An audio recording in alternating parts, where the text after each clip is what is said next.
Good morning, Lods. Ito na po yung update. Ang CRB na nakuha natin sa damuhan.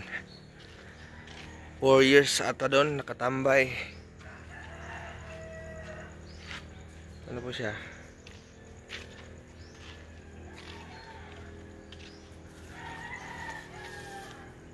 May kulang pa ng wash over.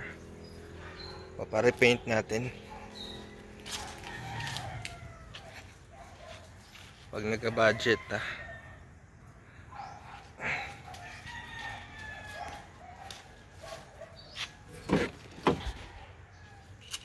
Di pa dumating yung power window na order natin sa group. Yan na lang isa kulang, power window. Nagawa ko na, napalitan ko na ng cable lahat ng power window. Yung tatlo napalitan ko.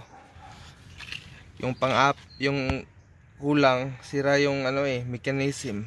Kaya nag-order ako sa online. Sa grupo natin. Siya.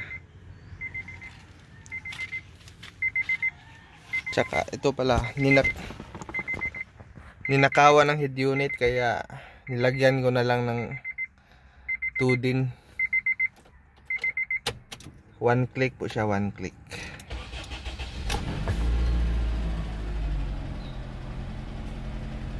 Sensya na po, walang gas. Mahal kasi gas ngayon.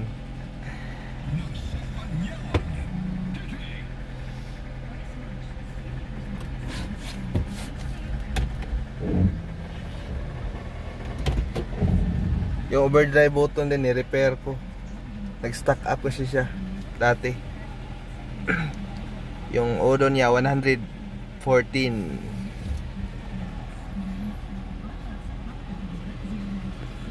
Ayos pa naman yung loob. Buo pa naman.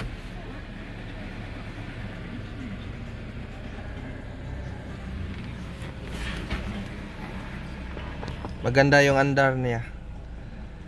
Tahimik yung makina. Buksan ko yung hood.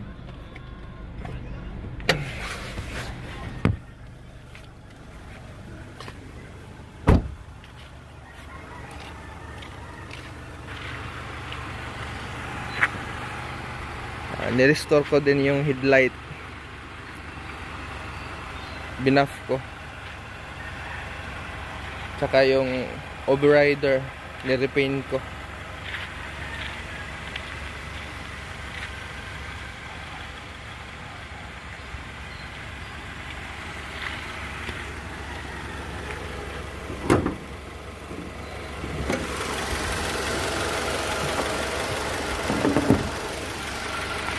Binilhan ko din ang bagong baterya kasi ninakaw yung battery niya.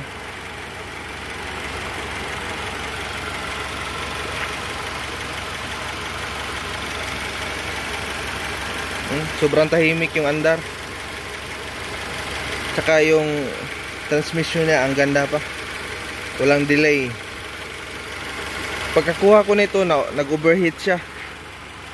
Yun pala, stack up na yung thermostat at yung fan niya hindi na gumagana.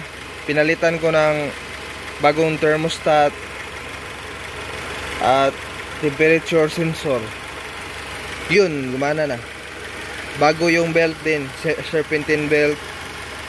Water pump, bago din. Wala, hindi na siya nag-overheat. Gamit ko na araw-araw.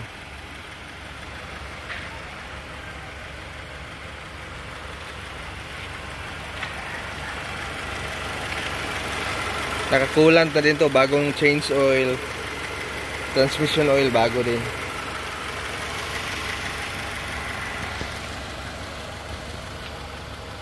Tahimik yung andar.